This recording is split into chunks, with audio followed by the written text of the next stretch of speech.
morning. It is Sunday. Finally, it's project day. I've got a bunch of sewing I've got to do. I volunteered my time and my energy to make some aprons for one of the parents that I have her child in my class.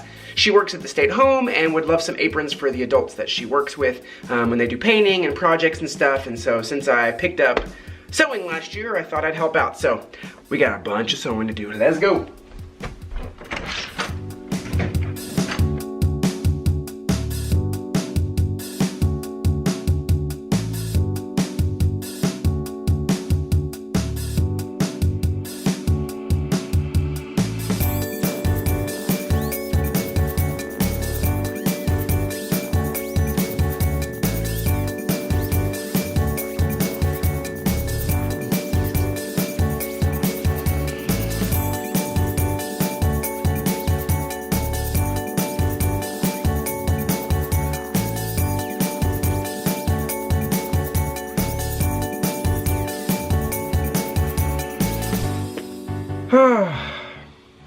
This is taking me longer than I thought it would. But I love sewing because it's like meditation. I'm just sitting here and it's just like, it's wonderful. Took some break, got me some lunch, or it's like 3 o'clock, it's not really lunch, and some coffee. Let's keep going.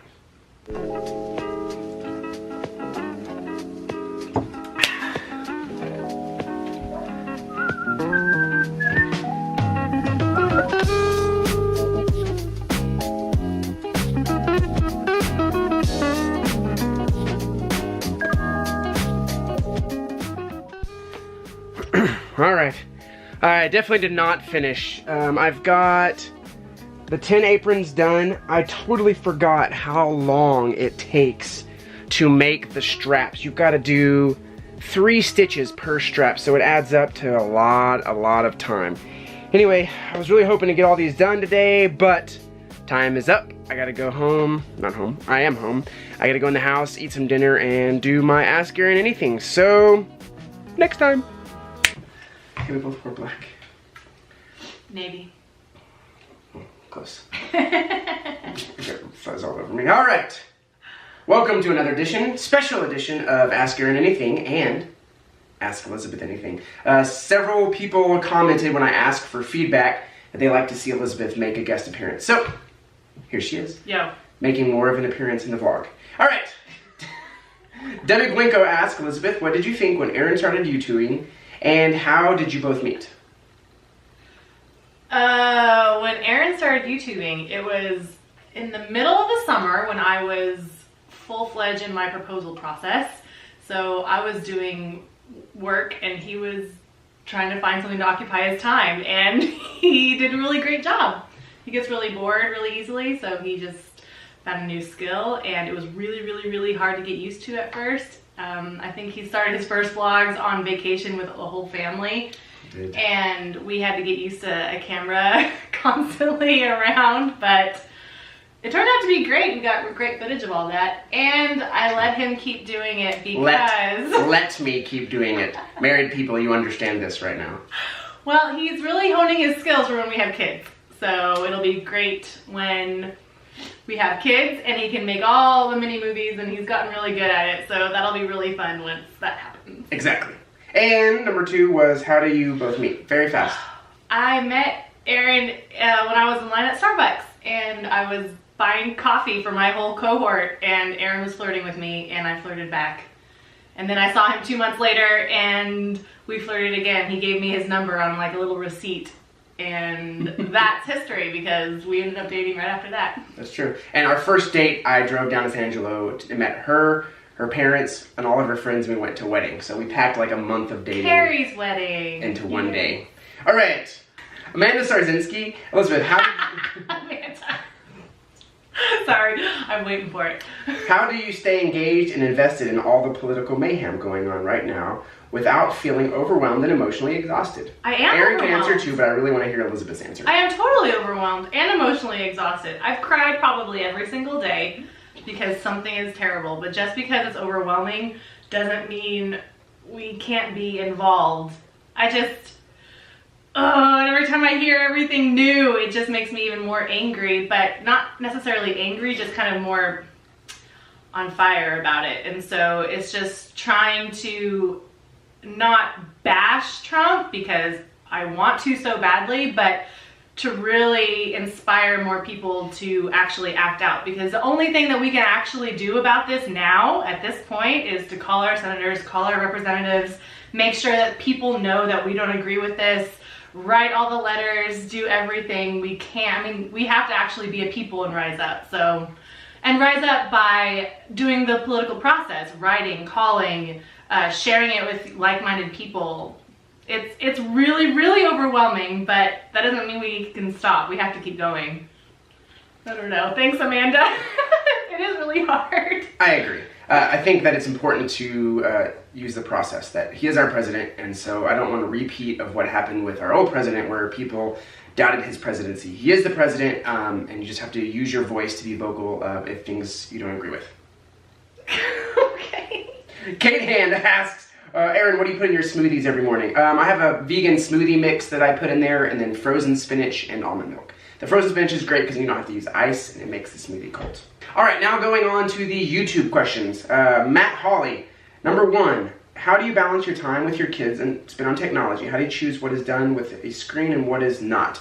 Yeah, that's a really great question. I think I try to do anything that has to do with writing, like a pencil, off technology, because in kindergarten it's really important that they develop those really good hand and eye coordination and the fine motor skills, and if they're always on the laptop or they're always on the iPad, they're not going to build those little mini muscles that are going to help them write in the future. So writing is something that I very rarely put on technology, and then if I can fit anything else on technology, I try to. And number two for Matt Hawley, we had to pause and think about it. This is a good one. If I gave you $1,000 today that you had to spend completely within 12 hours, what would you do with it? I would immediately book all of our housing in Spain and make sure that we had some really awesome places to stay. So it'd be a hectic 12 hours, but then Spain would be taken care of. Elizabeth? I would probably invite every single one of my friends in Lubbock and elsewhere to go to the trampoline park, and we just all have a great day at the trampoline park. She's a lot nicer than me. All right. Oh man, there's a lot from here. Jeffrey Marino, I apologize if I mispronounced that. Number one, as a male in early childhood, have you ever felt unwelcome, slighted by female colleagues or parents or guardians? If so, how did you handle this? I've had really great luck with people that I work with and parents. I haven't had any issues with them, so it's always been good. I have a really positive outlook and a really positive energy all the time, and I think that helps. No. I think that helps calm the waters before things get choppy. Number two, besides love and logic, how do you handle behavior? And do you handle it immediately? Sometimes I handle it immediately, but a lot of the times I tell them try not to worry about it, and then I'll handle it later. That way they're left worrying about it, and I can then take their time when it's meaningful to them. If I take it now, then I'm sacrificing education time. If I take it at recess or I take it at math stations, it's their time. Any other love and logics? Yes, there's a great book called Try and Make Me. That's about dealing with defiant children. That's amazing in your arsenal. And then he also asked, how do you handle situations with students who continually act out and there's no support? So kids who constantly act out are looking either for control or for emotional support. And so if you can start filling their tank, if their tank is empty, they're gonna take from you. So if you fill their tank with control, empathy, build that relationship, their tank starts to fill up with you. And so that way they're not constantly having to take that energy from you. And make everything about the positives. Find every single positive you can. Even if there's something, even if they're very talkative, it's like, wow, you have a lot of things to say, but I don't know, turn it around to something very positive for them, because they probably, if they're acting like that, they probably have a lot of negativity and a lot of, they're just lacking a lot of areas, I guess, from a lot of things in their life. So, I don't know. Build them up. Positivity is the best thing you can do for that. What are the top 3 things you know now that you wish you had known when you had first started teaching? So my first year. It's not my job to be their friend. I think that's the number one. You gotta establish control first, and then you can be their friend. Number 2, it's not how loud you are with the kids. And number 3, start investing in them immediately. Start building that relationship immediately. I think the relationship lends itself to everything else. Anything on that? My 3? I don't know, I've never had. Pass. Okay. Favorite teacher YouTubers to recommend. I don't really have any YouTubers that I follow that are teachers, but my favorite YouTube channel for teaching is Have Fun Teaching and Storybots. Those are my two favorite. Kevin Crossan asks, question for both of you. How did your Monday potluck gathering start? Yes! Game of Thrones! Yes! It started, I don't know, 2 years ago whenever I moved here, that we started watching, we always watch Game of Thrones on Monday nights, and then with like-minded people, we all just started hanging out and watching it at our house, and then now it's gotten to where we continued after Game of Thrones went off, and now it's just potluck and get together, and I've really come around to enjoying Monday. It starts the week off. It starts the week off right. Yes. And number 2, Aaron, do your school families watch your vlog? If so, how has it changed the teacher-parent dynamic? I really haven't publicized the vlog to parents because I just haven't. I have a couple kids who have found it or have heard me talk about it, and they have found me on YouTube and watch it. And it's always interesting because I'll start talking about it, and those 2 kids are like, yeah, we already know that, Mr. Rogers. But I haven't really publicized it to the kids. Now, with other teachers, it's interesting because they kind of know everything I'm doing already. So it's kind of like a visual Facebook. They kind of know what I'm doing. And Tyrone Wolfie, Mr. Wolf, that's what he told me to call him, Mr. Wolf. Aaron, what was it like to teach first grade, and what is your first video you ever filmed? So whenever I had to substitute, it was still in kindergarten, it wasn't first grade, but that classroom was amazing. And what was the first thing I ever filmed?